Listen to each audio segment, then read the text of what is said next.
Welcome to episode 8 of Platform. Today, we'll be speaking to Karsten Boysen. Alongside Benjamin Butner, Karsten Boysen is part of the duo that is responsible for the Cayenne Project. So far, they've released 4 videos. They've released the self-titled one, they've released Delphon Dio, Formosa, and earlier this year, they released Cuadro. When Karsten's not making skate videos, he actually makes snowboarding videos. And from what I understand, he works for some pretty high profile companies in that industry. So going to talk to him about that. Going to talk to him, obviously, about the videos that he's been making along with Benny. And it looks like he's been working on another project this year, but I've asked him about it already in private and he's not been giving me any information. So the plan is to get him on the spot here and hopefully he'll be able to tell us something. It also looks as if he's been skating a lot recently, so we'll find out what's been going on with that. Before that though, cue the music. The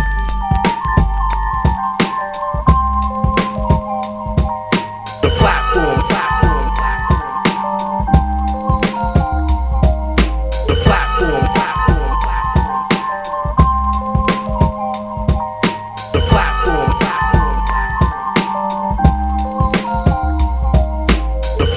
The platform. The platform. The platform. Yo, what up, David? You better not be taking this call on an iPhone. We've discussed this. Are you kidding me? What do you mean? You know how shitty my laptop is? No, I don't have my... I guess you would... Yeah, you're right. I could have plugged in the GH5 onto something, but I don't even have it yet. I was gonna tape my iPhone just to here. Do you want me to have it vertical or horizontal? I don't know if it adjusts automatically. I'm not sure. I thought all you big fancy video editors were supposed to have the latest technology. No?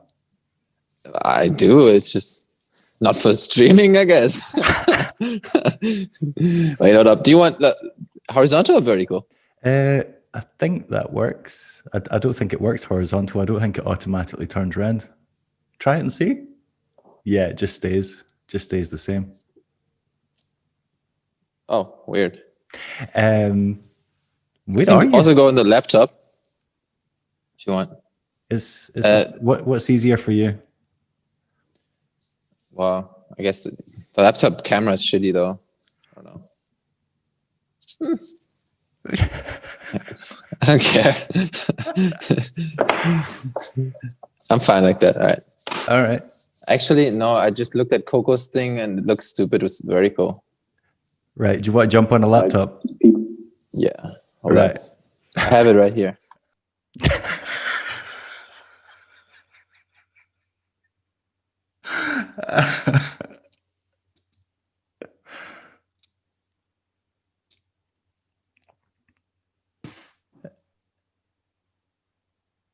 All right.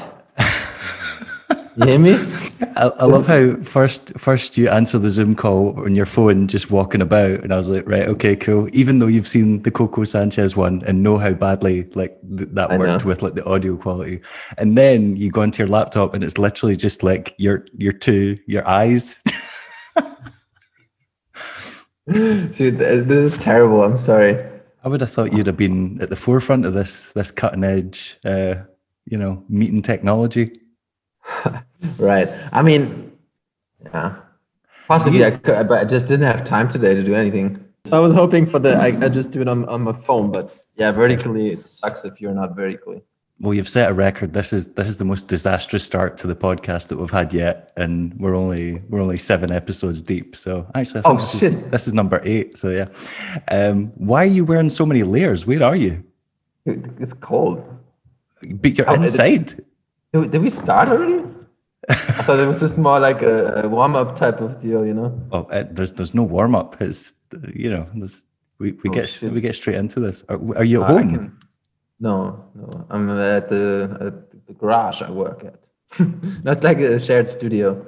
Right. Okay. Yeah, like a co-working space in a way, like with 3 other guys. Right. So they're all gone. I'm guessing where you are in Germany is not in lockdown, or what's going on with that? Are you allowed to work in communal spaces? I guess, yeah.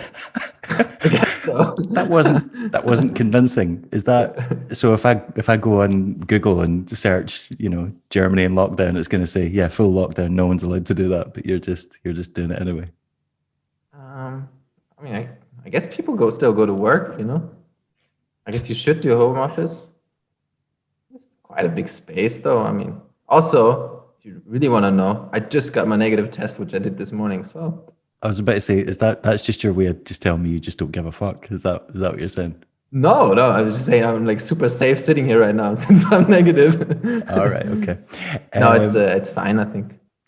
All right, I'll take your word for it. So you're out stacking clips at the weekend. You trying to get a sponsorship video together? You're going to try and get that elusive Salomon Pro Skate, yeah? Kind of. I mean, yeah, there might be a 2020 profile if I'm not too lazy editing, 2020, you're running out of time. Do you not mean 2021? You know what I've been up to all year, Well, what else would you do other than go out and skate? You've been secret stacking. Is that what's happening here? Not really secret. It's like all the time on my Instagram stories, This is true. All right. It's also just straight airs and rolling up and down stuff. So might be a bit repetitive of a profile, Okay. Just rolling off loads of obstacles. Yeah, I mean, that could be the 80 new millimeters, feature. Yeah, that could be like the new, because we've got the minimalist movement in blading where people just do basic tricks and make them look good. So you could take that to the next level and just not do any tricks, just roll in all an entire section of just rolling down obstacles. But that's what FSK is, right? Like free skating anyway. I guess. Yeah. And doing slides. They do slides. I do slides too, yeah. Those are fun. No, I have a really good hybrid skate, which is really fun. Yeah, so I can grind and go around on 80 millimeters, got grind plates on it, or like huge grind spaces on. I'm not going to say the company. I don't want to make any advertisements here on the internet, Okay, I'm not touching a grind on 80 millimeter wheels. That sounds terrifying. No way. I'm not good enough to do that. I would eat shit really badly. Sweat stance, maybe. Sweat stance at a push. Really? Is that your trick? It's safer for 8. You don't need to worry about the wheels catching because you're just dragging the foot behind you. So it's true. It sounded true. Depends on what you're doing. So more importantly, how you been? What you been up to recently? That's massive loud music outside. I don't know, what am I? Yeah, editing, I guess. I mean, the whole Cayenne Project Cuadro release was kind of a big deal, There was a lot of work for that. And yeah, after that, I've had some jobs, some filming jobs for like nitro snowboards quite a bit, and then I don't know, just random stuff. There wasn't much like after the first lockdown where everything was like really silent, but now there's some stuff to do. Usually just edit or film or go skate. I don't know.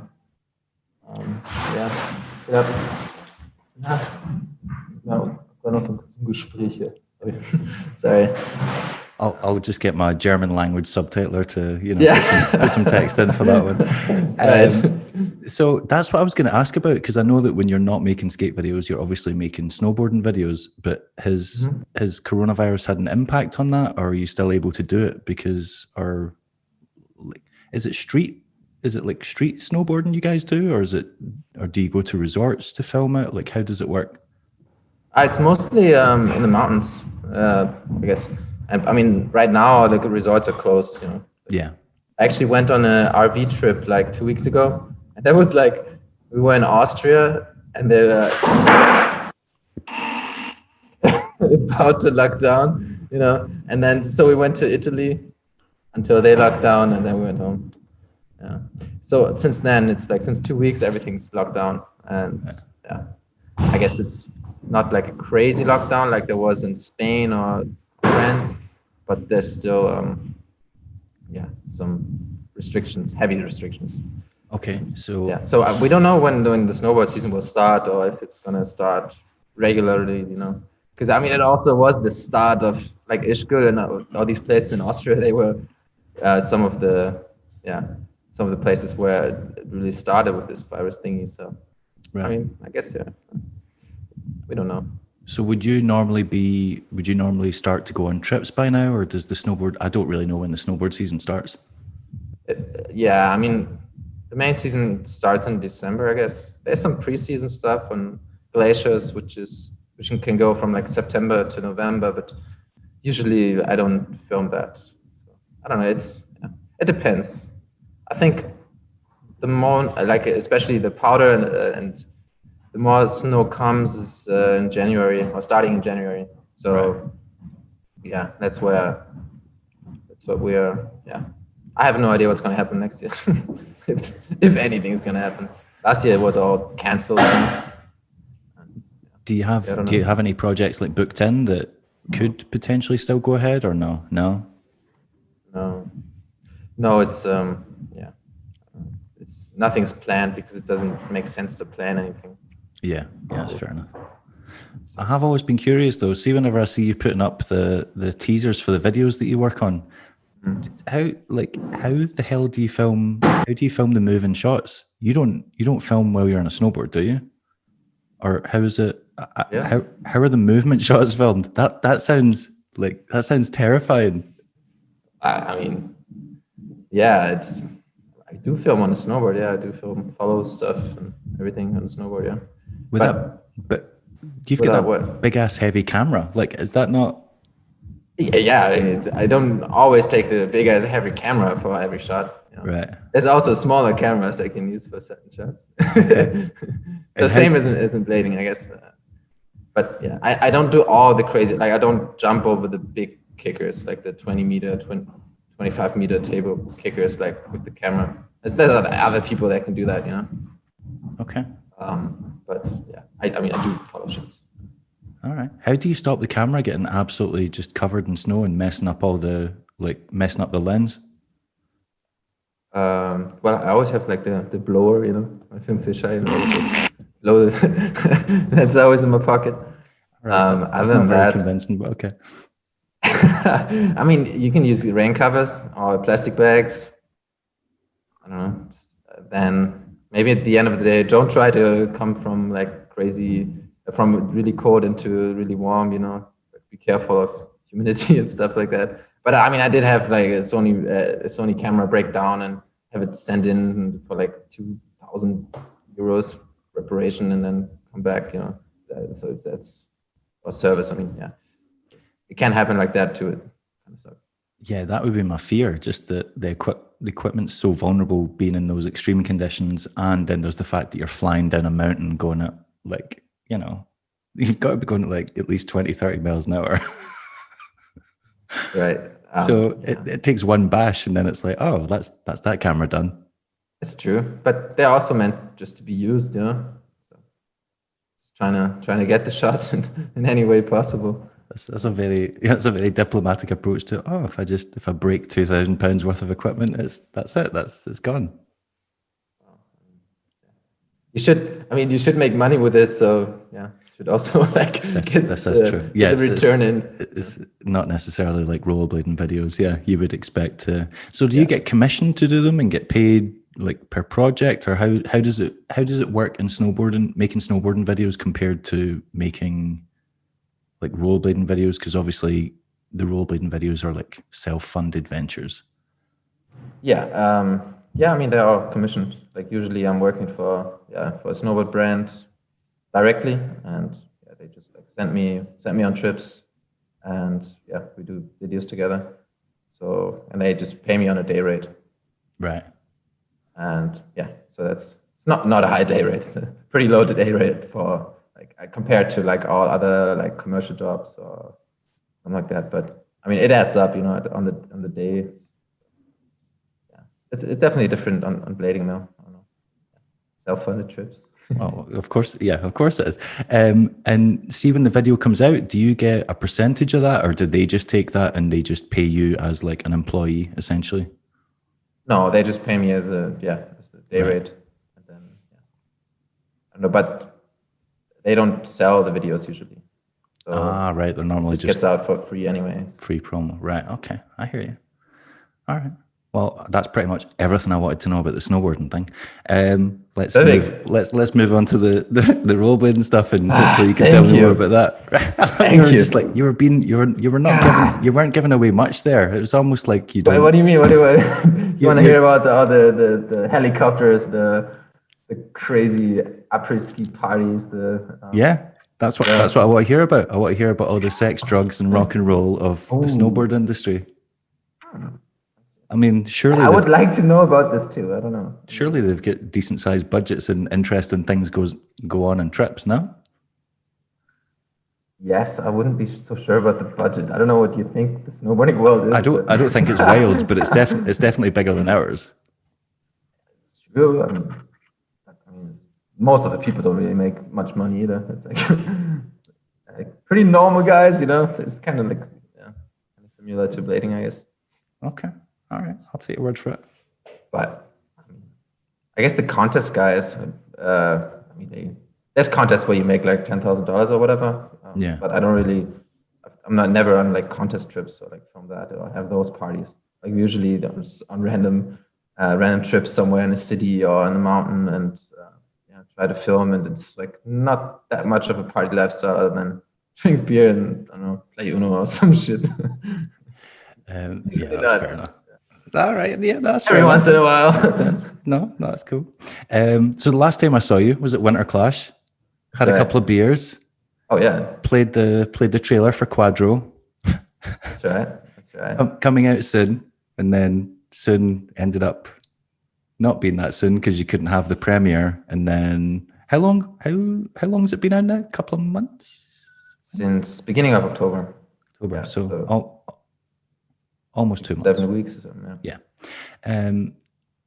Did you guys do anything special for it? Like all the guys in the video? Like how did you? Because obviously you couldn't all be together to, play the video for the first time in front of a crowd like you normally do. So did you do anything instead of that, or? Yeah, that was very unfortunate because I think like premieres are like, it's one of the best parts about doing a project like this or any kind of bigger video you do, or you spend lots of time and energy into it. It's always nice to have that sort of reward with gathering, with those gatherings. It sucked. At least we got to show the trailer at Winter Clash, which was nice. And then, we did a little premiere here, like in this space right here, a little photo exhibition, and sold some books directly. All right. And then there was like 30 people or something, like a private event in a way, because when that was still allowed, like now you're only allowed to like meet one other household. So now you can do anything, but like 2 months ago you could, and so that's what we did. And then we had other like smaller premieres spread out. So like Karsten did one in Atlanta with I saw that at his house, and he like got a lot of like huge couches, sofas, and they had a good gathering there. I mean, he loves any excuse for a party, so of course he's going to have people around his house. That makes sense. Yeah. Winter Clash was kind of like a precursor to COVID, because remember, when we were at the event, so many people got sick. Like, I lost count of the amount of people that came up to me and were just like, "Oh God, I've been like throwing up all day," and like Jason Adriani and all those Italian guys all picked up a bug. And as soon as he told me that, I was like, "Stay the fuck away from me!" Like, I don't know, And I'd spoke to a bunch of people that just said they'd got some vomiting bug and they felt really unwell. And then I spoke to people after the event and they were like, "Yeah, it was," and then obviously coronavirus like appeared in the news, and we were like, did some people have that? It was so weird. Did you not speak to anyone like had that? No, I just thought loads of people had partied too much, and they were like, no. But yeah, I was asking them, and I was like, "Oh, were you like drinking heavily last night?" And they're like, "I wasn't drinking." Oh, now that you say that, no, I don't really remember. I mean, I know it was already a thing. Like I already had one like snowboard trip canceled, which was gonna be in February in China. So that was like canceled like early on in January already. So it was like already in our minds in a way, but it's still far away. You know? I remember like Josh Nielsen and someone else were gonna fly to with the Clash, and they couldn't come, and we were like, "Oh, that's too bad." But like, no one thought that would. Rob Kelly? Yeah, Rob Kelly. I think so. I mean, I guess so. And yeah, then it really went sideways, and I went downhill. Fuck. Yeah, fast. So the video's been out for 7 weeks, you're saying. How's this one been received compared to the others that you've put out? Like, is it doing well in terms of sales, or?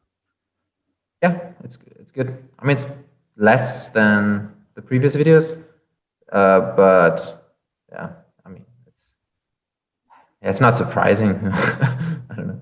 It's yeah. I didn't think it was gonna sell like as good as Formosa. Definitely actually sold more than Formosa. So it's went a downward spiral, actually. I would have thought it would have went the other way, because so many people are trapped at home and have so much free time. You'd think they'd be just consuming all the media that they could, because... I mean, yeah, maybe we should have just like released it in April. Start a lockdown. Like, first day of lockdown, here's a new video, buy it. Yeah, I mean, that would have been awesome, but... That's interesting. It didn't work that way. Yeah. Yeah. Well, I'm guessing you guys were putting it off as long as you could, hoping that you could eventually get everyone together and show it. I mean, yeah, I was definitely thinking about that, but yeah, there were other reasons why it was delayed, I guess. What were the other reasons? Just everyone's depressed, couldn't do anything. Every day sucked. I don't know. Well, that was a shitty answer, wasn't it? I was about to say, are you going to make this just a really fucking morbid, depressing interview? Is that what's happening here? No. It's, I don't know. We just had other stuff to do. And then I'm thinking like, what the fuck did I do? And I guess I edited other stuff and whatnot. I mean, the main part of the video was like done like in spring already, like shortly after Winter Clash. And then it was like a lot of fine tuning. The intro was like a shitload of work, and I don't know. Took time with creating the music, with the graphics, and then Jonas did a bunch of shit too.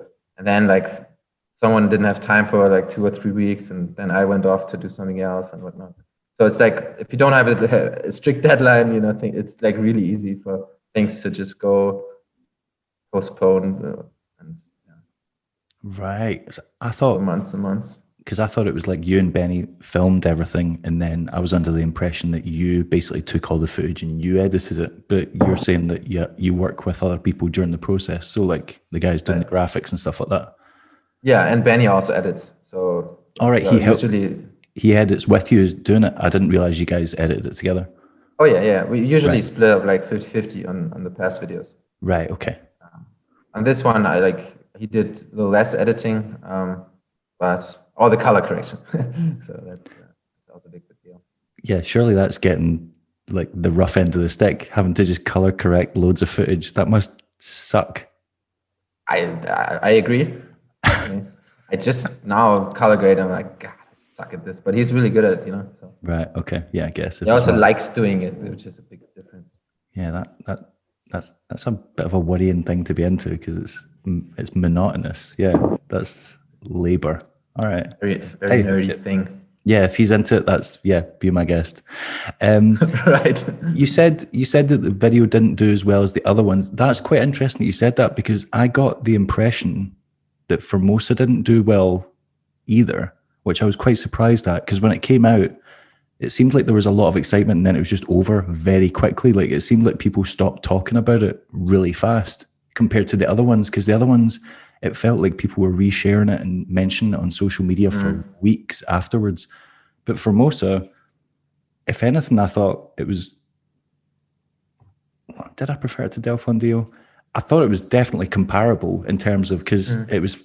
The majority of it was shot at night. It was fascinating surroundings. Like, no one's ever really documented Taiwan to that extent that I know of. And it was a beautiful video. It just seemed like people forgot about it really quickly. Was that an accurate kind of representation of what happened with sales, or because it felt like Del Fondeo did really well? Yeah, it did. Maybe it was more of a surprise hit also. And also, I think there's a few things to see with this. First, I think Facebook was way bigger back then. Right.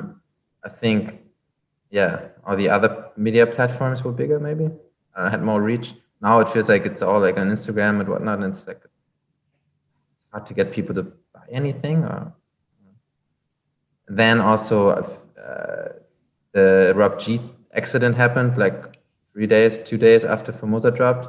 Okay. I think that was also like that, like really took over the attention, obviously. Yeah. And rightfully so, of course. But yeah, I mean, I think, but Formosa still sold afterwards for quite a period of time. Like, it's nice. Okay. So it did sell pretty good. Just took a while for them to trickle in over time. Yeah, I guess also it was summer. People were busy. People had really awesome pre-COVID lives, you know. Apart from me, who buys all this crap in like the first 48 hours, I'm like, yeah, I need to see that now. I need to know what everyone's talking about. Right. I mean, I'm the same. But yeah. There it is. And this time it's like, I mean, it's not much less, like 100 less or whatever. Okay. It's okay. In terms of best to worst, not including Cuadro, because obviously it's too early to know, what's been the best selling video and like down to the worst? I'm guessing it was Del Fondillo, the Cayenne Project, and then Formosa. Or was the first one the best selling? No, Del Fondillo. Yeah, so Del Fondillo, then the first one, and then Formosa.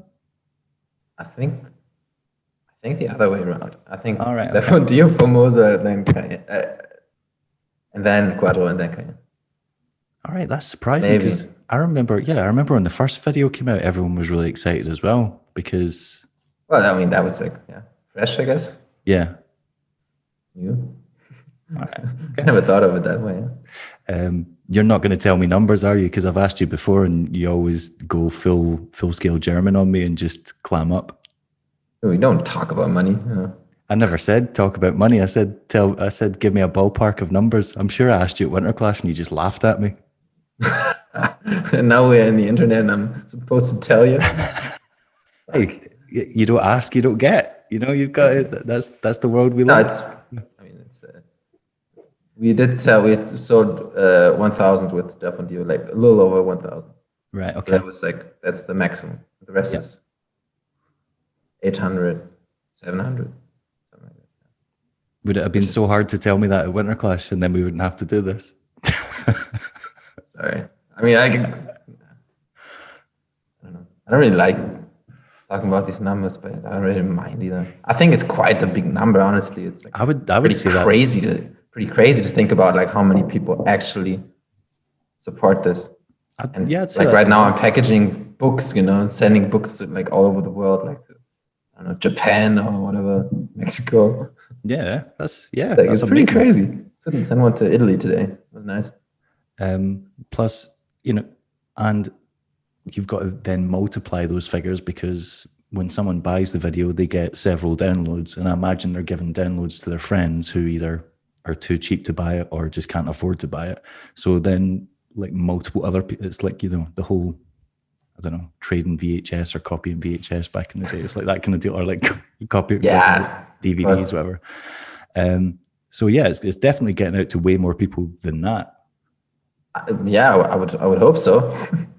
I was quite surprised by the lineup change in Cuadro as well. No Josh. No, he couldn't make it. What happened there? He had a teaching job that he could, like, for 4 or 5 months or something, that like if he went on the trip he couldn't have done like the whole job. So right, okay. He made some adult life decisions for that one, which he felt bad, but I guess it made sense for him. I didn't know he was teaching. So what's he teaching? English, I guess.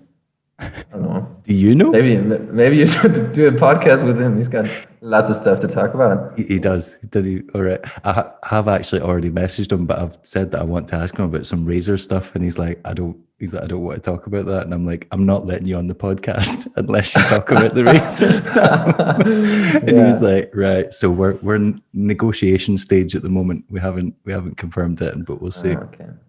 Yeah. No, but he couldn't come. It was really unfortunate. Yeah. But on that, I mean, there wasn't a change in it.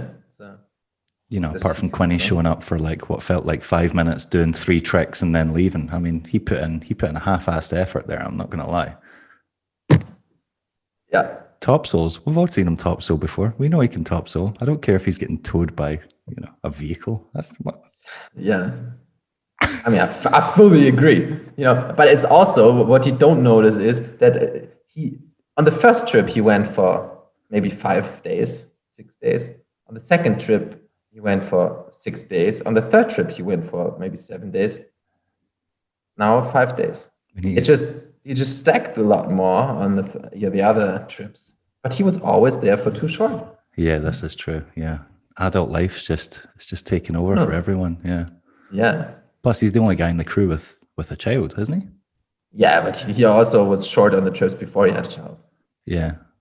I mean, yes, technically, no. I mean, Karsten also has. Yeah. What? No, like the whole sperm donation thing, You know about that. I do not. I have no idea what you're talking about. God, then get him on the podcast. Yeah. Is this, you're just going to keep feeding me like half facts here at the moment? So I have no idea. Like, I have no idea what you're talking about. Karsten's got a kid. No, he doesn't. But he was a big sperm donator, Right. I did not know that. So I'm guessing that's how he. Oh, right. A lot of kids. Technically, not his kids, Right. So you mean in terms of money? Yeah.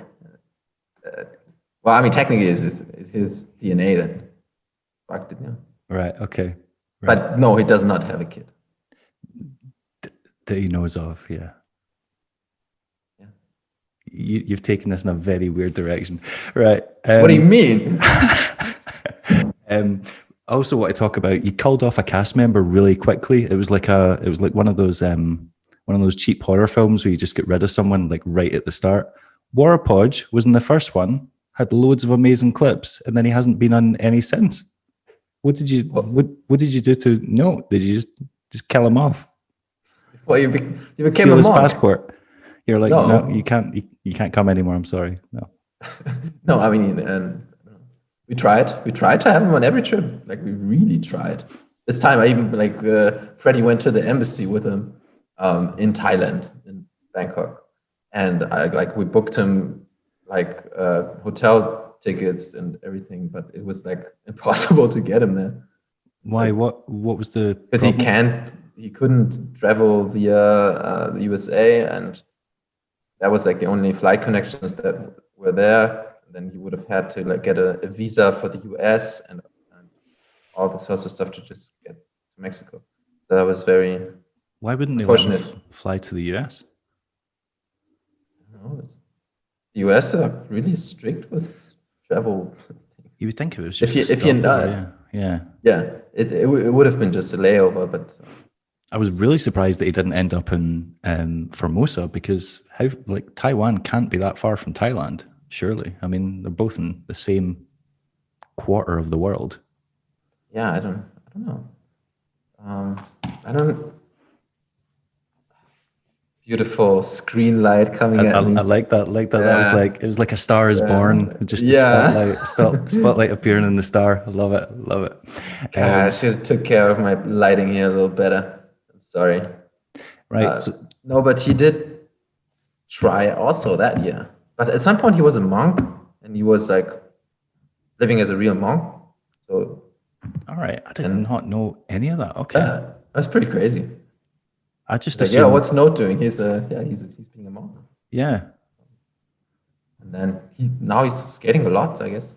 That's what I mean. Because when I saw CJ seemed to be hanging about with him regularly, so it just looked like he was living his normal life out there. I didn't realize he was doing any of that.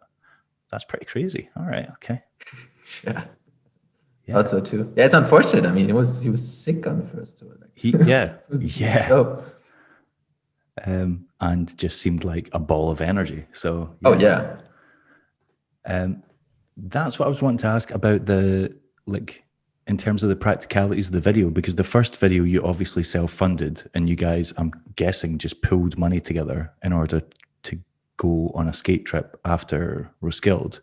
Mm-hmm. But with the successive videos, how have you got them? Because they've basically been more, not extravagant, but more, I don't know, far-fetched with each. Yeah. You've traveled further with each project. So like Del Fondio is not as much of a stretch because you're just going to Greece and it's still within Europe and, you're staying at Nick's house. But with Formosa and Cuadro, you're basically going to the other side of the world. And even if it is relatively cheap to, stay there, whatever, to eat, it's still expensive flights. So were video sales paying for that, or were you getting help from other areas? Like how's the money situation sorted? Well, you're right with the first video, which was, since Yo-Yo made all the invites for Roskilde and had all the guys do the shows, like Richie and Farm and everyone, like they had their flights already taken care of, so they were already in Roskilde. So there was like quite minimal budget for for accommodation and for transport needed. So it was just like we just paid for the transport for the rental cars, from Denmark to Oslo, and then just stayed at people's places and tents. So so the first video did make some money, and that like started the budget for Greece, but that like went like way overboard already, and then obviously it was way more expensive, everything. Yeah. So then we sold it. And what caused it to go overboard in Greece? Like what caused you guys to go way over budget?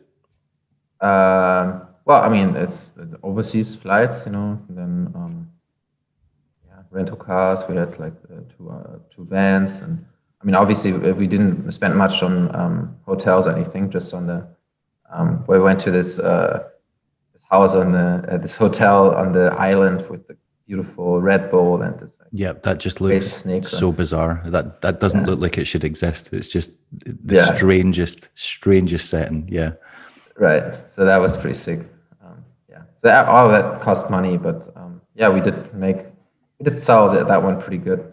So I guess it's everything we make with the videos, we just like put right back in there, and then it's just like a bit messy on my bank account, I guess, because it's like, That is what I assumed. I assumed you were just taking the revenue from the videos and it was helping fund them. But I was just like, is that money going that far? Because it couldn't have been cheap to send however many people you got out to Taiwan and then to Mexico. Like that's a lot of plane tickets. Yeah. I mean, we did get some sponsor money every time, but it's like maybe like a fifth or sixth of the budget. Right. And so Taiwan, we definitely was way more expensive than what we made. So after the trip, basically I was like in minus with the project quite a bit, and then selling it and then got out of it. But then we started the last video with like not much budget. So it's like right now it's like I don't know, kind of getting leveled again. But it doesn't make any sense to do this financially. Let's just say that. Right. Okay. Right. So that clears up the myth that each video is self-funding the next trip. Because that's just not what's happening. It kind of, but it's not working out 100%, I guess. I mean, it obviously is pretty stupid to, if you would think about this as a business decision, to go with like 10 or 12 people from all the world to one certain place. I mean, and also to sell a VOD, you don't need 7 skaters. I could go with like 2 or 3 guys and probably make a profit. Is that an idea, maybe? Yeah, that's the idea for the next video. Sorry, Quinny, you're out. Well, who else? Who else didn't stack loads of clips? Let's just start calling them off now. Like, who else will we get rid of? Dominic Wagner. Sorry, you take photos. That's great, but you didn't get enough footage, so you're out. Dude, you got more. You actually got quite a lot of footage. you got quite a few actually. Yeah. Right. So who are we killing off? Yeah, Carsten, I'm really sorry. Carsten, you get injured. You're a liability. We can't have that. So Carsten's out. But I'm afraid. He wasn't injured on this one, was he? No. Yeah, he broke his. Oh no, that was in Taiwan. It was for most of it. Yeah, broke his hand. Yeah. Yeah, that's terrible. I'm not advocating for this at all. Let's just move swiftly on. No, Richie was. Richie didn't have any clips, like 3 clips or whatever, 4 clips. He was like he arrived from China, where he lives, and then was feeling sick, like really sick after like the first day or 2, and then he didn't really get up to his energy. And that's going to kick your ass though, because that's got to be a hell of a flight from China to Mexico. Like, how long's? Well, afterwards he said maybe he already had COVID, you know. Oh God, he was in China, cool. but I don't know. So he just never really kind of recovered from it and never got going in Mexico. No, he didn't really get the groove. Like, yeah, there was a lot of nights where he really, like days he really felt shitty. You know? But then I don't know. It was also like in general, it was hard to find spots to film. It did look, especially Mexico City. Yeah, it looked really manic, and some of the places looked like you'd went a little bit out of the cities and stuff like that. But some of them looked overwhelmingly busy, like busy to the point where it just looked. I can't actually believe you got some of that footage, like the stuff where Chris Smith's grinding the ledge outside of what appears to be an outdoor market or an indoor market. Yeah. And there's just people running up and down the stairs with like big baskets. There's loads of people at the bottom. That ledge did not look like it should have slid. It looked like rough and shitty as. And then there's just stall holders at the top of the stairs, like heckling them basically. Like I don't understand how you even got to skate that. How was that not just an instant bust? Because the people from the market were pretty hyped about the idea, I think. It must have been such a strange concept to them. They're just like, oh, here's these random white kids on skates, and they want to slide down that wall. Like, I mean, definitely. I don't think they had ever seen anything like it. Yeah. But luckily we had locals with us that would go and talk to them, you know. Right. So, okay. And make it possible. But that, like, these market scenes, like that one was like really insane. And then. But the people that were really stoked. I mean, did you see the clown, like the guy in the clown costume, like waving people away and stuff like that? And like they already made space and really wanted us to do it. So that was like a lot of pressure on Chris Smith, who skated like twice a year, you know. And then he has this massive ledge with all this pressure between the people to go through and nail the trick, you know. So that was it was laced. Skating in busy cities is hard at the best of times, just trying to negotiate or like navigate around all of the pedestrians. But then when they're all congregating to watch you, that must be just because, and half those guys aren't like competition skaters. So it's not like they're used to having that kind of attention on them. So if I was Chris standing at the top of the stairs, I'd be like, I'm kind of shitting myself right now. And it's not about the trick. It's about all these eyes. Yeah, but I mean, we started in Mexico City, which is like the busiest city you can imagine. So there was a lot of spots where there was 5 to 10 minutes in between tries, and with like, okay, now go, which is really annoying, you know, with car traffic, with pedestrian traffic, and then like security at every building basically, and guns and everything. So it was like a really secured city in Mexico City. So we spent the first week there, and after like 2 days, we were like, what are we gonna film? Like it was really hard to find doable spots. That's quite surprising, because that's the impression I got from Formosa. It looked like you were just fighting against the odds the entire time, because it kind of looked like some of the biggest tricks in the video never got to happen because of security. And that, I think that was one of the feelings that I got when I watched it. I was like, it showed the reality of street skating. It was like, you we could have this, like this, you know, there's the potential of something incredible happening here, and it's just been taken away from us. And that seemed to happen a few times in Formosa, which I didn't put a downer on it, but it just brought home the reality of what it's like to street skate in a city. But with Mexico, it didn't look like you guys had, well, if it did, it wasn't as documented, you guys having as much trouble with security. Like, I don't remember seeing that much footage of you guys getting kicked out of spots. I guess we didn't make it a topic in the video to show security. There was quite a bit of security. Because there was even there was those clips where like you're basically skating obstacles while people are working in them, and then they're just letting you do it. Like that thing where David ate shit off the loading bay. That looked so painful. I'm sure just adrenaline got him back up there, because that looked sore. It looked like it just knocked the wind clean out of him. But like the worker guys just seemed to be happy to facilitate you. They were like, "Yeah, go for it." Like, what? How did that happen? Well, that was the same concept as the other market. I think it was the day before Chris did the big ledge.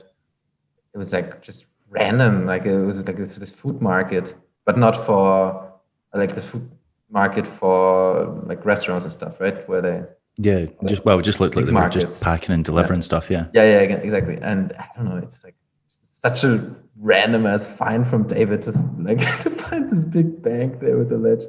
That's you need an eagle eye to notice that. Yeah, he was going to grind it, but you would have to move a lot of stuff there, and you know it's so busy there, and just everything about it seemed unskateable. But I guess that's what made it interesting for David to even look at. And we knew like whatever you're going to skate here is going to look interesting. You have a lot of reactions from the people and interactions. Yeah, it looked incredibly. I don't even know how you'd spot like basically a chute coming out of a ceiling in the dark, just at the back of a loading bay. Yeah, that's. I guess at that point of the tour, it was like maybe like 10 days in, where like it wasn't going so great for clips, because after Mexico City, we like it just wasn't flowing like every day, you know. Sometimes we would get good stuff, but then we were like also just like skate anything in a way, you know. That is quite surprising. I'm really happy about the marketplace. I think that's my favorite segment of the video, just because of like the raw energy of the whole atmosphere of it is insane. Yeah. It's like a mini sporting event or something. That's so just the way everyone's so excited. Yeah, it's so weird that you were saying that you struggled to find spots, because I would have thought with having locals with you and being in a place like Mexico that's got all this kind of random old architecture mixed with the new, that you would have been stumbling upon stuff quite a lot. Mm-hmm. Well, I mean, of course, the locals would show us spots, and we're always appreciative of locals showing us spots. But you will find that in basically every country you go to, when you ask locals for spots, they will have some good spots that are like nice to session on, but it's nothing where you're going to eventually end up filming usually. Because I mean, all the guys, like, where they want to do like tricks that are cool for video and like more interesting spots than just a regular down rail. So usually the spots that locals show us, we don't skate those. We will find something else like around or whatever. So that was also the case in Mexico. And but yeah, just the security situation really made it hard for us to film. But this doesn't sound like there's no good. I hope that everyone sees this. Oh no, there's a thing. There's a like, ton okay, of there is tricks in there. There's a ton of good footage in it, and a ton of like spectacles in it. I think that's So that's what you're meaning. Like they basically find session spots for you that everyone can skate, but they're not necessarily like cinematically pleasing. They're not the kind of thing. Right. So in order to get that, you have to venture out on your own. Right, and also, the ground was pretty harsh there, but I mean, it wasn't that bad. It's just in Mexico City was really hard, and if you do research like all the skateboard videos and BMX and whatnot, and even when the them team went to Mexico City for like 2 days, you will find like the same 10 spots. Yeah, those colored handrails that are in a line. Everyone seems to skate those. The one with like the beautiful looking steps that Victor Arias rinses. Yeah, everyone seems, even skateboard videos seem to go to that spot. Yeah. How much before you go to these places? Obviously, when you did the kind of mini European tour for the first video, some of those spots were pretty well known, and you're going with essentially a bunch of people that have traveled around, so they might know some of them. With Greece, you obviously had help from Nick and those guys, and you were out venturing on your own, and it didn't look like Athens was hard to find spots because it just looked like there was marble and handrails everywhere. But with Formosa and Cuadro, like, how much preparation did you guys do before you went? Like, did you do the whole Google Map thing or contact people? What was the prep ahead of, or did you just go and hope for the best? Yeah, honestly, before Mexico, there wasn't that much preparation. We kind of decided pretty late on the location, and then we obviously reached out to locals and see what we could find on the internet and whatnot. And Carsten said he was already there, so and suggested it, said it was going to be sick. But yeah, in Taiwan, and we also, I mean, same thing with locals, and they sent us like a bunch of photos of spots and but yeah, I mean, in the end, it's just, I don't know, just a feeling, I guess. Just try it, and then we go and find it, just find spots. There's a lot of skating around the city, which is, I guess, when time is so limited on these tours, you don't have that much time. So if you do spend let's say 3 hours searching spots and you don't find anything, it always seems like the longest time, like you're wasting time, whatnot. So obviously it would have been nice to have all the spots ready before you go on a trip. But then again, it's also nice to just have this kind of spontaneous spot findings. Oh, you find a spot, okay, you're gonna go do this spot now. It's usually we don't find a spot that we come back later to. Yeah, and it makes it more exciting if you just happen upon it, because then everyone's hyped because they're like, "Whoa, look at what we've just found." So and that's also the tour vibe in a way. So it's not like the most professional planned thing, It's whatever you can find and try to make it look good. Yeah, that's fair enough. Documented, nice. It's interesting that you said that, the whole kind of running out of spots thing, because that was the impression I got when I watched Formosa. It felt like you guys ran out of options by the end of the video, or just what? It felt like the places. There's so many spots. No, but that's what I mean. But it felt like I don't know whether it was just because you documented so well about how brutal and fast acting the security were by just kicking you out everywhere. But it felt like you guys were going around and just getting rejected constantly. Whereas in Mexico, it didn't feel like that, because if watching Cuadro, it feels like there's more spots in it than Formosa. That's funny, but that's editing for you, that's the magic. That's the movie magic we created, right? What it is. So obviously, we made that sequence in Taiwan with securities getting kicked out and also getting kicked out at really nice looking spots. Maybe that's why you get the impression that you're like, fuck, Joe, why didn't you just do this big ass double king first try? Yeah, you blew it there. In Mexico, it's I guess it has more of a positive vibe the whole time, and we didn't. I think that is it. I think maybe just the kind of confrontations that you see in Formosa maybe just give off that impression that it was a regular occurrence or a regular battle with security. Whereas because you don't see that in Cuadro, you don't get the idea that security were on you so much. Yeah. But then again, also there's so much more skating in Formosa. There's so many. There's I don't know, a third more tricks. It's that's weird. Yeah. You mentioned skating around all day, and basically if you don't get lucky and you don't find spots, That's got to be even harder when you're in somewhere like Mexico where it looked like it was blistering hot, like sunburn weather. That's, it's tough to skate around for hours, commuting from spot to spot as it is, and then having the energy to actually skate the spots that you find. Yeah. It must have been even harder in that heat. Taiwan also looked pretty intense weather-wise as well, because you obviously had the rain as well and the humidity. So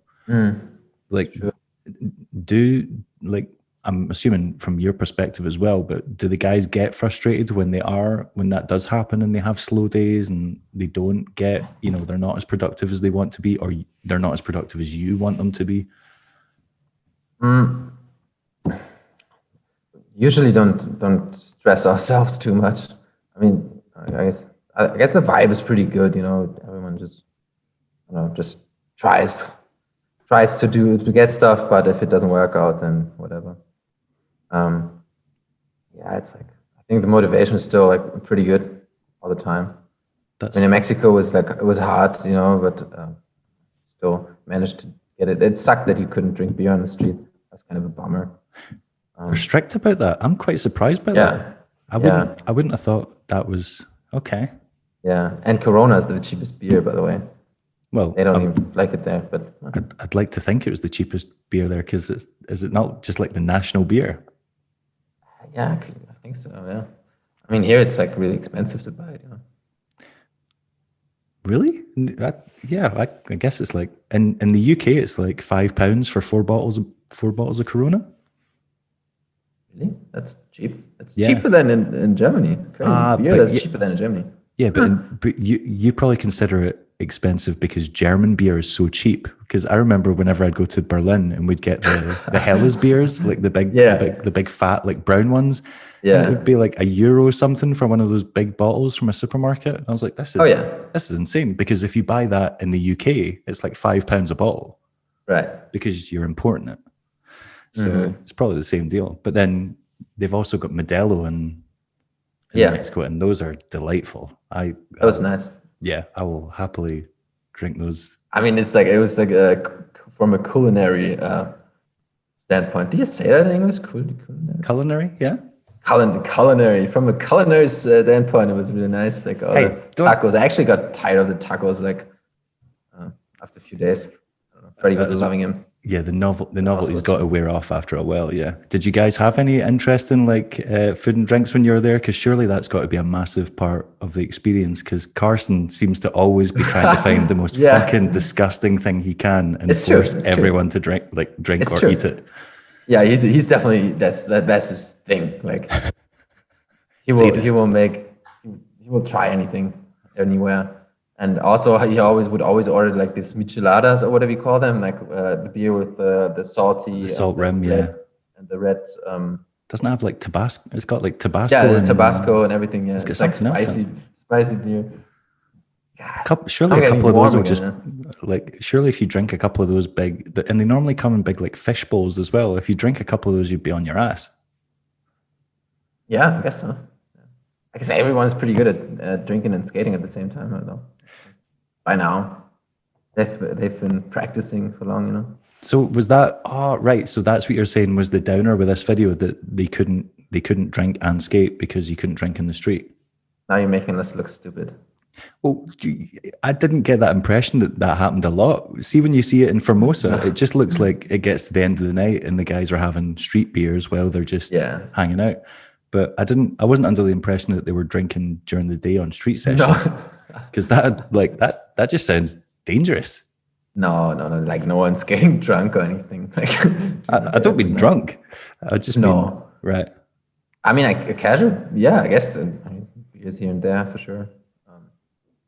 It's on a tour vibe. It's I don't know. It's like I guess it's because it started in a festival, like this Roskilde mentality of like drinking during the day. It kind of went on from to became a little normal, I guess. But it's not like drink beer like all the time. Actually, I mean, more than if you would be at home, you wouldn't drink that much beer. I mean, now that I'm thinking about it, in Del Fondio, they're stopping at little kiosks getting beers like pretty much every 5 minutes in that film. Hey, you filmed it and edited it. Don't blame me. Like, you're the one. I didn't document it like that. Yeah. Like a beer. It's great. Change it from the Cayenne Project to the Booze Cruise. Oh, fuck. The bleeding Booze Cruise. Yeah, that'd be great. Fuck. Yeah, just skip the blading part. Whatever.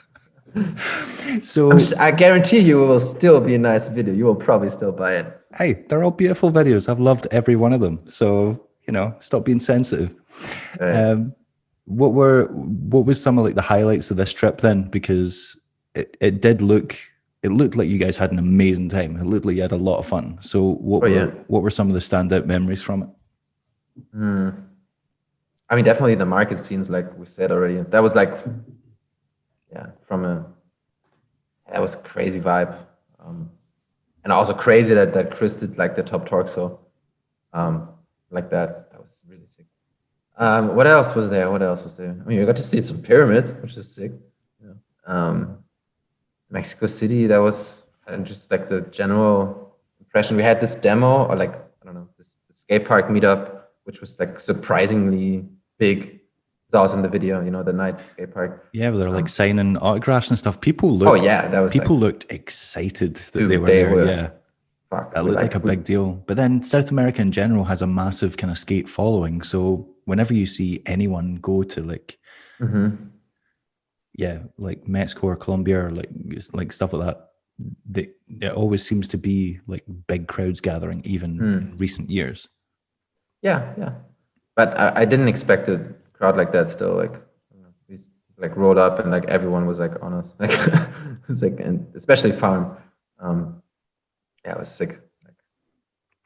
Farmer doesn't strike me as someone that's an extrovert. He doesn't strike me that he would like that much attention. He was honored for sure.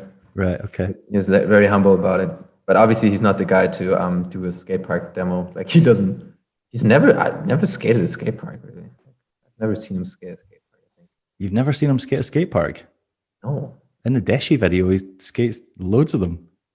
Okay. Yeah. I mean, in person. He complains about it all the time, but he can do it. Of course, he can do anything. That's true. The fun part. He has proven that, yeah. Still does. Did you see his clip like the other day, like the zero neck top acid on the down rail? And he was going too fast for that trick. Like when he was approaching it at that speed, I was like, oh, it's going to be, just a standard zero spin something. And he done that, and I was like, no, just like you shouldn't go that fast at that trick. Yeah, that was wild. Yeah, but he didn't want to do any negatives on our trip though, which he almost didn't.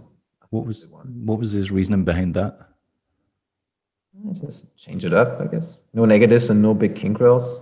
We didn't really find big kink rolls anyway, so he did one. Right. Okay. Yeah. And what was like the craziest thing that happened in the trip? Because what happened with the van at the end? What the hell was that hanging out the van at the end of the film? Oh yeah, that was true. That sucked. That was quite the expensive car crash. It was just like we were just driving on the highway at night. The funny thing is, like this was on the way to Guadalajara. And on the way to Guadalajara, there was already like, I think, Benny was driving on the highway at night. I just want to comment on your pronunciation there. That was delightful. Thank you. It's like you're a native. I'm so impressed. So impressed. Thanks. Yeah. Right. Yeah. So there was like we just heard like some rumbling noise, like, and it was like, it looked like a coffee table or something, like some metal thing that we ran over. Luckily, nothing happened. On the way back from Guadalajara, there was an even bigger rumbling, and then we had to stop, and we were like, "What the fuck was this?" And then we like look under, and then see blood, and we were like, "Oh fuck, must have hit an animal of some sort." But like really, quite a big one, I'm guessing, because I mean, you saw that thing that was like loose underneath. It was like it was quite the hit, It was loud also. It looked like the stuffing from like a sofa, like was. Oh yeah, it's like fuck. So who was driving, and how did they? How did he not notice hitting some? That must have made like a loud bang when he hit it. No, we all noticed it. What do you mean? I mean, it was like impossible to see it before. Like it was out of the dark. Like. Right. Okay. Right. Yeah. So the roads weren't like very well lit then. Yeah. Right. Okay. Right. I thought he was just driving. Oh, must have, No. It's like a moderate-sized animal. No, it's like, I mean, obviously, I mean, in the video, it seems like I filmed the crash live. That's not true. Right. It was fake. The noise of it was fake. I'm sorry, guys. I didn't mean that. I just meant from the fact, based on the size of the stuff that you were pulling out of the front of the van, I was like, you would have noticed hitting something like that. Yeah. No, I mean, I faked the noise of the crash in the editing. I'm sorry, but it was way louder. It was way louder in real life, and just it sucked. So and afterwards, I mean, that thing cost like $1,500 US dollars extra, and we had insurance, but not insurance for like under the car or whatever, or for I don't know if we hit animals or whatever. I didn't understand it. They were speaking Spanish also. Do you know what you hit? No, I mean, we didn't drive back on the highway for like 300 meters to check. Or like I mean, like on the dark highway. It looked like it was stuck in the van. It looked like if you drove it back to the rental place, to be like, that's a sheep. You've got a sheep sticking at the front of your vehicle. No, it was also in the middle of nowhere. I don't know. I have no idea. Yeah, I wouldn't be up for getting out and investigating in the middle of nowhere in Mexico either. Yeah. But it was also a funny situation since we did hit something random on the same highway on the way there, and then on the way back. But so you're just driving around, just murdering innocent animals. That's what you're telling me. Cool. Yeah, I guess by accident. I'm sure that would have impressed the vegans in the van, because you guys have got a few vegans going. Oh yeah, actually quite the veggie. Yeah. Trip. Okay, it's time again. What is wrong with your laptop? Why does it keep doing it? No, it's not. No. It's my screens. Right. So now I just have this onto the widescreen. I can also change to maybe some warmer color. Yeah, just change to yellow. So you're telling me I've not had your undivided attention? You've just been looking at other monitors when you're talking to me. That's very hurtful, Karsten. I don't know how to take that. Sorry. No, it's you're like, I don't give a shit. No, I had this computer working though, multitasking. All right. Computers. So did anything? Were there any other like crazy things happening like that, or on this trip or in other trips? Because you guys have got to have some pretty insane stories now, being that you've made 4 videos all in very different locations. What has been some of like the weirdest, most insane stuff that's happened? Because there must have been loads. I mean, I guess the topic of fees for rental cars is definitely one. Started actually we got a fee from the first trip too, but that was just a speeding ticket. That doesn't matter. In Greece, the van got broken into, like with the glass, broken glass, and they stole like 2 backpacks, and then it was in the university in Thessaloniki, and Joe and Karsten chased them through the undergrounds of the university, which is a really ghetto place. There's a bunch of really weird people living there under the university. We were looking through and trying to find the bags and everything. It was quite spooky actually. So yeah, and in the end we did find some of the stuff, but Joe's stuff was his GoPro and everything was lost. And then actually, we started the trip by they would give us the van, and then we turn it on, and it wouldn't even drive. And then they would come back an hour later, and then it was all of a sudden it would drive, and then we pull down the window, then the window wouldn't go up, and the next day we had to change the car. We always had bad luck with rental cars. In Taiwan, we had a big fee for sketching because some guy. We were always just sketching our van as well. And I think it was Richie that was just going back on the van and then going to the other van and sketching and hanging out with the van, drinking beer and whatever. And some Taiwanese guy was on the car behind us and recording it with a smartphone and then sending it to the police. So our driver there snitch. That's not cool. Oh, it was real snitch move. That's bullshit. Yeah, real snitch move. And our guide Flower in Taiwan, he got the fee because he was the driver of the rental car, which really sucked. So in the end, we paid for that fee, of course. It was not his fault. So by now it could be in the calculation of the expenses to like have maybe it might be like 1,000 to 2,000 euros. You're gonna have to budget for it, yeah. Yeah. That's next time it will be. Also, that's quite fast acting for the police. So in the space of time that Richie sketched a car, the guy managed to film it, send it to the police, and they managed because they'd have had his registration, wouldn't they? Yeah. That was afterwards. Shit. Right. So it didn't happen in real time. They contacted him afterwards. Yeah. But I mean, we did have when we filmed the intro in Formosa, where we're all dressed in black mask, like now when you look outside. It's we were predicting the future. Yeah, it's like just looking at these photos from 2017, I was like, yeah, it's weird. So like the very first scene, like we were all dressed in black. We were going over a crossroad, sketching like random motorcycles, and then the police turns us over, or like three of us. I think it was me, Joe, and can't remember. And they were so mad at us. It was like really like screaming at us and wanting us to get to the police station. And we were like, passport. And we're like, don't have passport.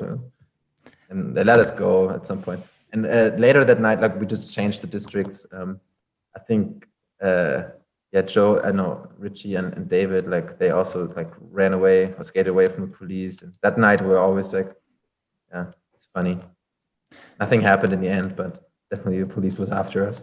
Yeah, well, you must look insane to them because you're basically you're all dressed the same, so you must look like you're in a gang. And then when they pull you up, they're like, and you're foreigners. You're on rollerblades. What are you doing? Weird foreigners, all dressed the same in our country. What the hell are you doing? Yeah. Oh, speaking of, I mean, we made the news in Taiwan as well. I saw that. Yeah. So, but not in a good way. Like the guy was like, I'm just going to follow you. It's really interesting what you do, whatever, So he followed us around. And in the end, he's like, made a TV or set it to a TV report, which was then like something like, all these foreigners come here and vandal and just behave as vandals or whatever. So they called us vandals and everyone looked a little strange at us in the train. I mean, they're not entirely wrong. Street skating is, technically vandalism, so there's some accuracy to it. It's true. I do agree. Yeah, whatever. We consider it artistic, but to the outside perspective, that may not always be the case. No, and it is not always as artistic. I mean, I do feel bad. Like sometimes, like especially now that you get all the like certain spots, you're like, is this really necessary? Is this that we're like damaging this, or is it worth it? There are some ones where you're like, this might be crossing a boundary. Like there's certain, I've got friends that will do like roll-ins on essentially people's roofs, and I'm like, if they're gonna have to get the roof fixed because of that, and you fucked it up, that's kind of bad. Or like in the Greece, roofs is a thing. True, the roofs is a thing. And also, because those are expensive to fix. Like if you mess up someone's roof, that's going to cost them a lot of money. That's not like breaking a window. That's that's a heavy expense. Plus, what was the thing that Joe grinded in Greece? That looked like some kind of like ancient Colosseum or something. What was the thing with the big curved ledge at night where the alarm went off? That thing, it looked like either an insane bank or some massive that was religious building. Yeah, I mean. God, I'm so glad the police didn't get us in that one. I mean, they would have lost their shit. Oh yeah, I think it was the National Gallery or the National Museum. Like a really famous building, really old building in Athens. And that was. I mean, that's by far like the dangerous and scariest trick I've ever filmed. Like from like the trick wise and from just the situation. Yeah. Because what you maybe not see in the clip is. First, that you have to like disaster into it to the right because there's a pillar on the right side, and then like jump next to it onto the curvy ledge, which goes like you have to jump to the right, but it goes into the left lane. And then if you would hit and go over it, like be like, oh shit, disappearing into the drop, there was a spiked fence underneath. It was really deadly. And plus, I mean, the alarm went off like after 3 tries or whatever. Yeah. And then we left. Half an hour later, we came back. And we tried again, couldn't get it. We left again. We're like, holy shit, why is the police not here yet? And then half an hour later, we went back again. But then, like at the last time, it was we're like pretty under adrenaline because like the alarm was really loud and it was like a main road also. And then so the last try, it was the crew was already stripped down to only Joe on the stairs, and then only like Dominic and me, like kind of hiding from further away, shooting long lines.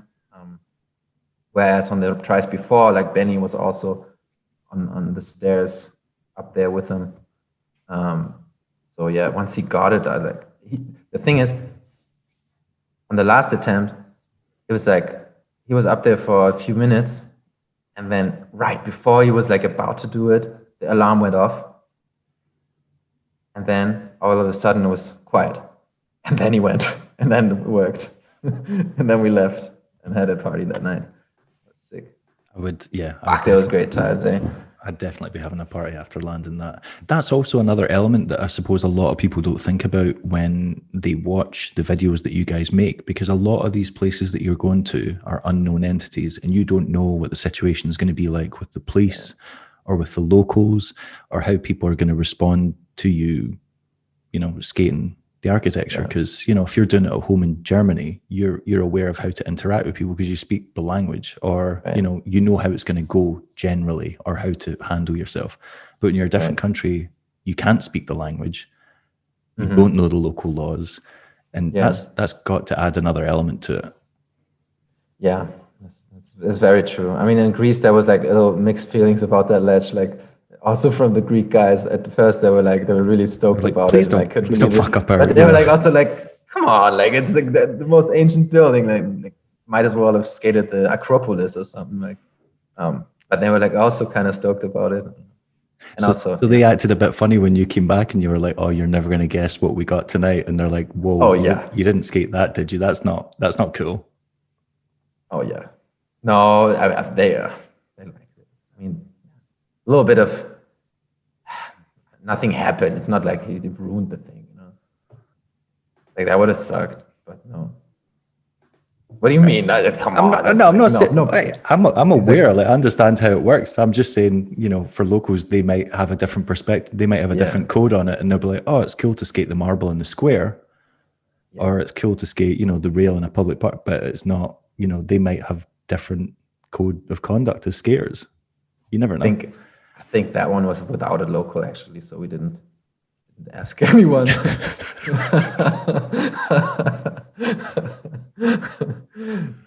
Probably for the best, because he might have tried to talk you out of that. Yeah, maybe like this might not be a good idea. But it's so funny. Like that night, like we had already skated like all day, and we were like, Joe was like, I don't know, I'm not done yet. We just let's see what, like, have one more round and see what we can find. And then all of a sudden, there it is. Ta-da! Yeah, the shining light moment. You're like, right, okay, this is. It was such a. This is what's happening. Thing. Yeah, it was insane, really. Who comes up with the ideas for the places that you visit? Like who decided on Greece and Taiwan and Mexico? You said it was Karsten's idea for Mexico. Yeah. Yeah. Right. Yeah. I mean, it's a group decision. We have like this little Facebook group, Shout out Facebook. They're good for groups, I guess. You're like, and nothing else. Because you said Mexico was a last minute decision. So why was it? No, it wasn't. Why was it? Or you said it was a late decision. Why was it a late decision? It was hard to decide, I guess. There was a few other places, like it's always like the question whether it's gonna be like a very like a crazy far away place that is also like a place like India or I don't know, some Lebanon or whatever, like these like super like crazy faraway countries that like haven't really been skated, that are like also crazy, but maybe like unrealistic with a group of 10 or 12 people. And then you don't want to have like countries that everyone already went to, and already like really skated a lot. So it's trying to find a balance in a place that is like interesting but not it's hard to say, but not too crazy. If you would go to, like, we were thinking about like going to India, for example, just with 12 people, like, are we gonna even find something to skate? Like, you could also just do this trip with like 2 skaters, and you would have the same kind of like experience of travel, like Tom West did with some of his pieces. Lagos. Yeah, I know what you mean. Lagos, and in the other next to Thailand. Oh God, I forgot the name of it. Yeah, you know what video I'm talking about, right? Yeah, I know what you mean. The one with like Gav Drummond, those guys. Yeah. So that's like kind of a similar idea, but only with a small crew. And I don't think in order to tell the story of like skating in a faraway in a place where skating doesn't really exist, you don't really need like a big crew. And so I was like, maybe it's not a good idea to do like these crazy places. Maybe it is, though. I mean, who knows? We'll find like 3 spots, and then I don't know. But it would make everything so complicated also to plan it and everything, that it's just the big group thing. Also, we just want to be somewhere where we can also like have fun together and really and skate, and also get a lot of skating done. Yeah. So I think Taiwan, we really lucked out because it was such a cool country and like so much to skate and everything around it, and Mexico kind of, and but very fun place, just hard to skate. And who knows what's next? I mean, the environment for Taiwan, like just the backdrop, all the footage just looked so fascinating because of everything that you could see just in the background. Like, it got to the point where after a certain time, I'd watch footage and I wouldn't even look at the tricks. I would look at the stuff that's going on in the back, because you'd start to notice interesting things in the background, like like cool buildings or weird lighting and stuff like that. Like even the obstacles that were skating, you just don't see stuff like that.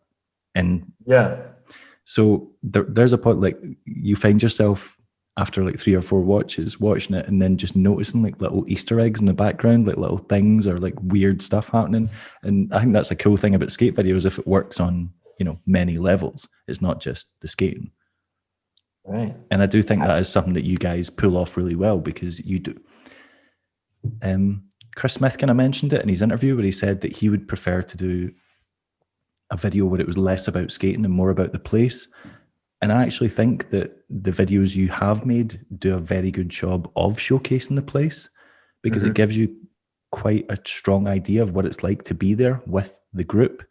Like in Greece, it shows you how kind of beautiful and majestic, like all that white stone and massive buildings and these big structures are.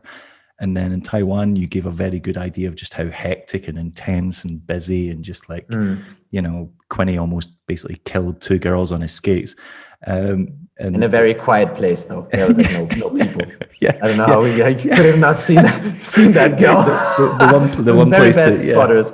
The one place that wasn't spotters. busy, he managed to took out one, almost took out another. But in Greece, because there was a narrow missing one. Oh my! I forgot about Greece as well. There was Greece where he clipped the girl with a skate. Yeah, dude, that was like such a good save, though. It was funny. She looked as if she was going to kill him, and Quinny's only a little guy. If she started hitting him, he might have been in trouble. Possibly. Need some group intervention. Are you willing to tell me if Mexico was like the decision? What were the other contenders? You mentioned India. What, I'm guessing that was another possibility. Were there any others that you thought, we could?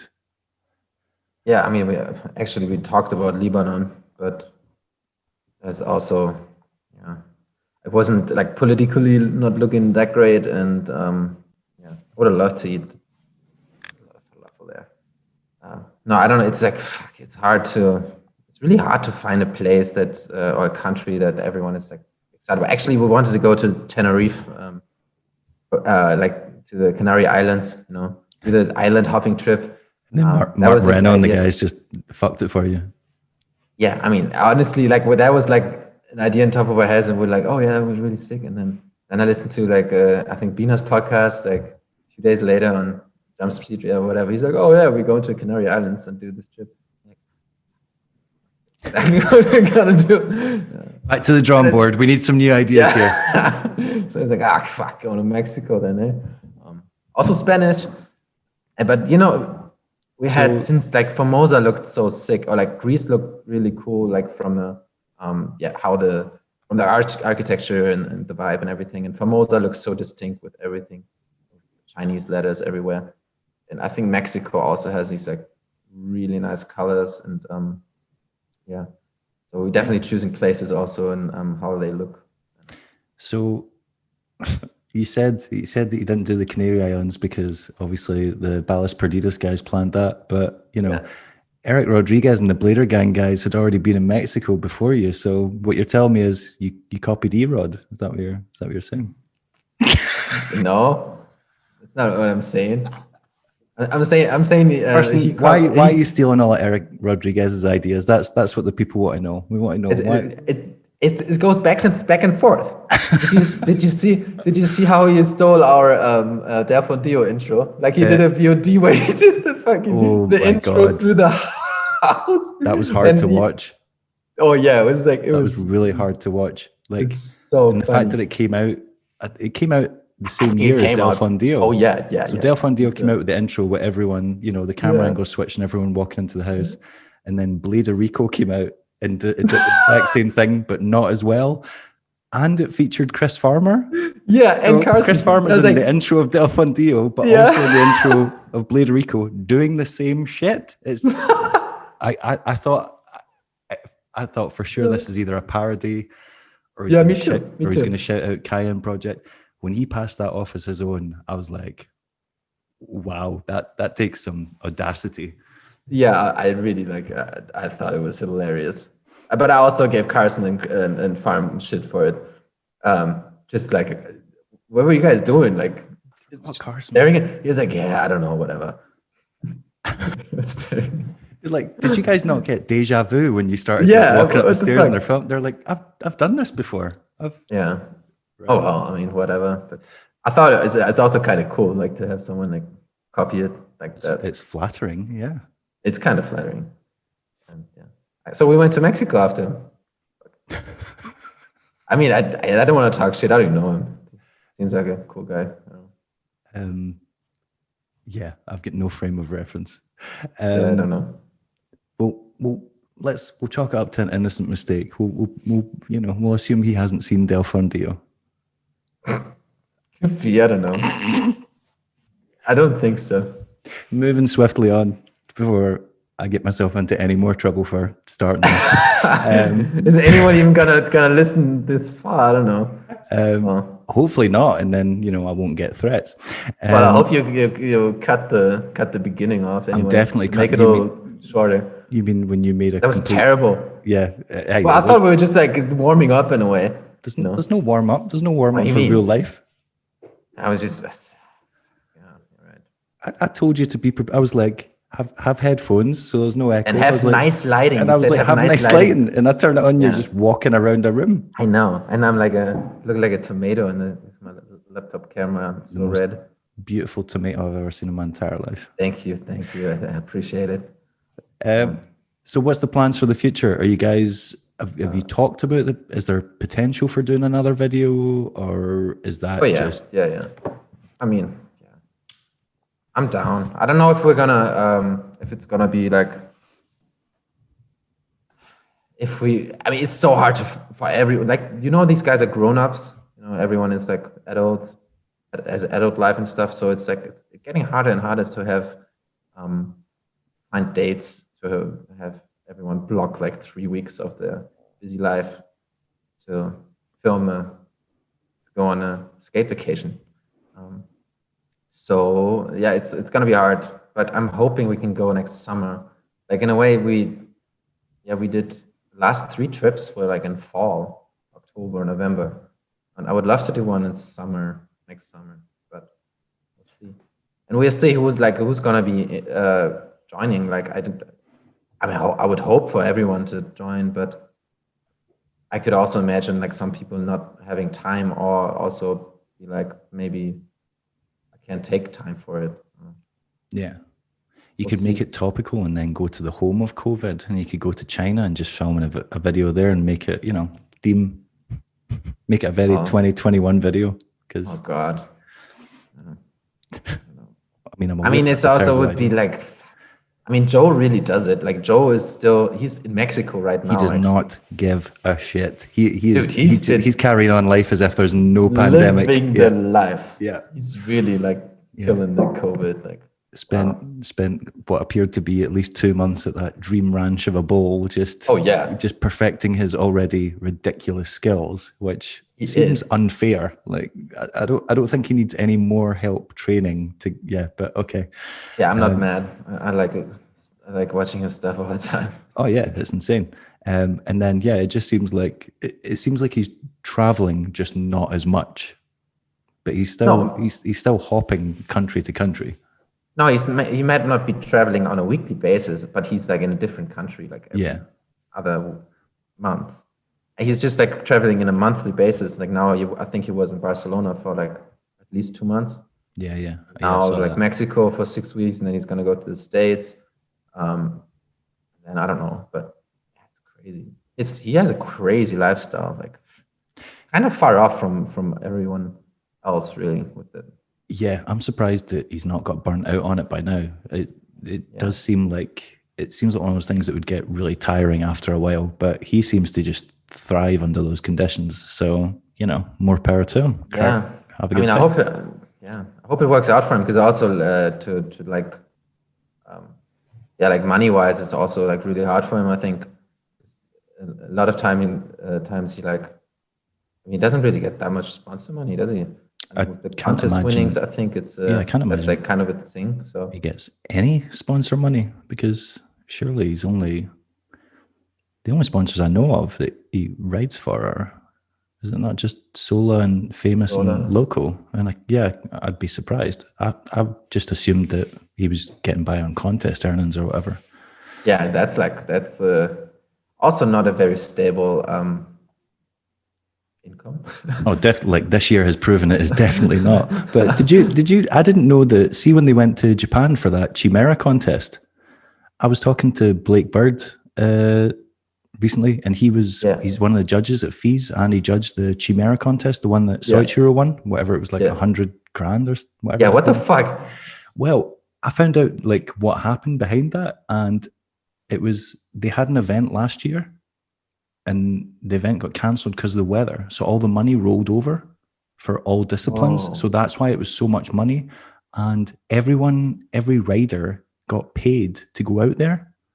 Mm-hmm. So they all got their flights and their hotels paid, and they got $1,000 just in their hand just for like showing up. And awesome. Blake was saying that's how Nick Lomax spent so much time in Japan afterwards. And I was like, so wait a minute. You get your flight paid, you get your hotel paid, you get spending money, and then the potential to win $100K. And it doesn't sound like real life. So yeah. I mean, if that was the case more times, like that would be a lot of contest skaters, I think. There'd be a lot of more. Well, it brought Frankie Morales out of competition retirement for a chance at $100K. Did he compete? I think he got really sick. I'm pretty sure he got. I'm sure like a few guys got sick. I think Nick might have as well. And then I know CJ got injured right before the finals. He pulled something in his leg. So yeah, and from what I understand, they didn't get much time to warm up before the event. So it was just like, oh, here you go, skate. And it's just like do or die basically. So yeah, it sounded intense, but for $100,000, you're like, yeah, I'm going to skate. I'm going to do whatever the hell I need to do to try and. So yeah, fair enough. We've went way off topic here. I don't know. Why? You're talking about Joe Atkins. He's a famous inline skater. This is true. The world champion. That light, you need to sort that monitor. Right? That's becoming an issue. Well, actually, we've come to the end now anyway, because I've got nothing else to ask you that I can think of, unless you've got any secrets, dark secrets that you want to tell me. I don't want normal secrets. I want dark ones. Ooh. You mean dark? Oh. Well, gotta leave something for the next time, Right. Maybe in person next time. You didn't. I mean, You we can haven't. do this again. Maybe if I have, maybe I'll do it with better lighting setup. You mean you'll actually, be prepared the next time? Yeah, I'm sorry. I kind of yeah, didn't really have time today.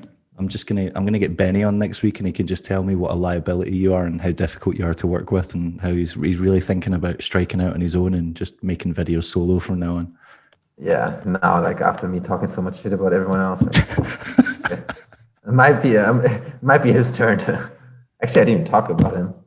You ignored him for the entire. No, he's gonna watch this and he's gonna be pissed. He's like, "Oh, Karsten, I mean that little to you. Thanks, man. Thanks." I guarantee you, he's never gonna watch this. He's never gonna watch this. I don't blame him. No, We've been talking for Yeah. an hour and a half. So if anyone's still watching by this point, then I'm sorry, internet. I'm sorry, data space.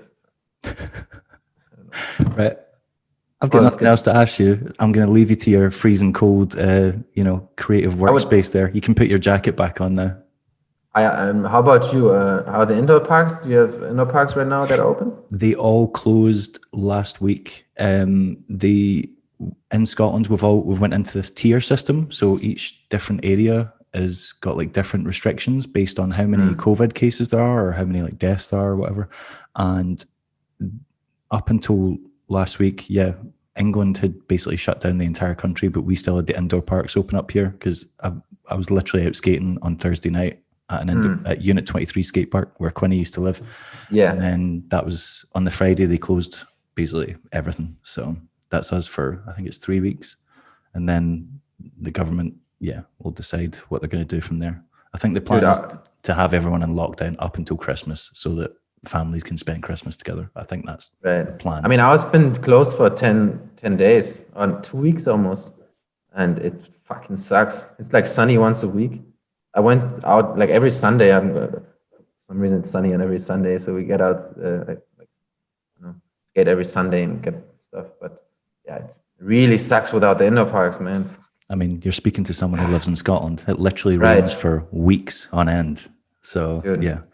And also, I tried to get Scott wanted to come over to Hamburg again since we're filming like something together. I almost let away with this.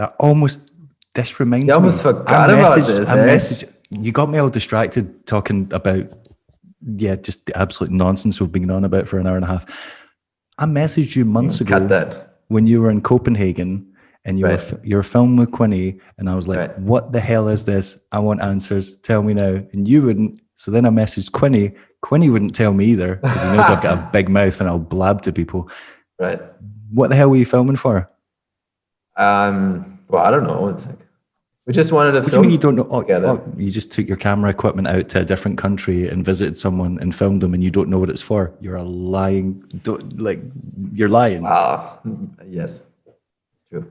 So we're filming a piece together. I don't know if it's gonna be a VOD. I don't know what it's gonna be. I don't even know if we're done filming. I don't think we're done filming. We might continue. It depends on how long the fucking winter goes, I guess, or the lockdown or whatever. So we had 3 Quinny trips or already. anyone else? Just Quinny. Basically, I mean, we had 3 trips. He visited me in Hamburg. He lives in Aarhus, which is just 4 hours north from here, so it's like pretty easy, or like with the car it's even like 3.5. Right. And so we did get some really good clips here in Hamburg until my camera broke down. Great. I remember that. Then I think we even I'm pretty sure that's when you were like, it's fucked, and I was like, oh, great. Yeah, I was like, fuck, last spot of the day. Everything looked so great, and then all of a sudden my camera shut down, doesn't turn on again, and it's not the battery. That sucked. So that was also a reason for him to come back. Just hadn't been possible. So I went to Copenhagen, and then it ended up that he didn't have that much time, and it's like really hot that week. So I ended up like filming basically everyone else in Copenhagen, but David Sizemore. He was unfortunately not there that week. And if he would have been there, he would have filmed for his own video, so I couldn't film him anyway. This video is going to come out soon. I know. Insane. Getting very excited. It's going to be insane. And See, when you said the camera broke, you didn't lose the footage though, did you? No, I didn't lose any footage, but it was just like it like turned off like right before he was about to do it. Like he had like 4 attempts and almost had it, and then the camera decided to sleep on us. And yeah, I mean it was fine. I sent in the camera, and now they sent me a better model. It was good. But it sucked for that trick. And so Kuni now has to come back to Hamburg to finish business, but so far we hadn't gotten it. It was all this like busy life thing, his family, whatnot, just didn't work out. But I did visited him in Aarhus, and also got some clips there. But I don't think it's enough yet. Maybe we would just continue filming. But then people have to wait for like months. Hey, people are willing to wait for good stuff. If the plan's in place and you've got an idea of what you want to do, then now so it doesn't really matter what people want. We just do it anyway. Well, that's true. You're not releasing it for them. Yeah, you're releasing it for you guys. So yeah, it's fun. It's fun to be hanging out with him. It's so funny because everyone thinks Quinny's like such a nice guy, and they're like, "Oh, Quinny's he's so kind that everyone likes him." And then, but when you get him on his own, he's so sarcastic and so like he's so cheeky. It is unreal. And maybe if he speaks with you, but I speak a different language to him. Like I can't even understand him. That's lies, and it. Your English is better than most Scottish people. So don't talk shit. Yeah. Don't play the coy German now. You're like, oh yeah, I don't understand. You do understand. I do understand. Know exactly what he's saying. Oh yeah. He can be funny. He can be funny. It's not all the time, but he can be funny. Right. If you've got nothing else to say, I've got nothing else to ask you. And it's got to be getting late there. It's got to be like 10 o'clock in Germany now, yeah? Yeah, I have to. I'm traveling to Berlin tomorrow. I'm so excited. To do crazy. What? I'm traveling to do a job. Okay. So do you do a lot of like freelance? Is that what you do normally? Just freelance filming, or is it like director of photography or what? Yeah, I wish I could say that. But yeah, I guess I'm like a videographer. No, I'm the hired help. I just film the shit. I don't control anything. Yeah, no, I guess I am on certain projects. Yeah. Well, then you need to get your ass home and get to sleep if you're traveling tomorrow. Right. I gotta charge my shit, I guess. Yeah. But it's been nice talking to you, David. It has been nice. When you had the guy walking around in the background and stomping about and making noise, I was like, this is going to be a fucking nightmare. But then it sorted itself out. Yeah, he was just loud. That's the other guy. He's also like, I don't know, whatever. Maybe next time I'll tell you more about my life. Oh, something. Well, that's for the not the next winter clash. That's for the winter clash. There will be no next winter clash in person, but Okay, yeah, but there will be. I mean, I'm sure on the next winter clash we can like set up like our video chats and like hang out as if we were hanging out and yeah, just film it like Gonzo style. Yeah, totally. I think even less people will want to watch that, but yeah, cool. Oh yeah, I mean, I don't mean it in a way that people want to watch it. Like just for us talking, just for our memories and memories of the love we've shared. Yes, exactly. As a token of that, then I think it will be perfect. Yeah, look back on it in decades to come. Okay, all right. See you, buddy.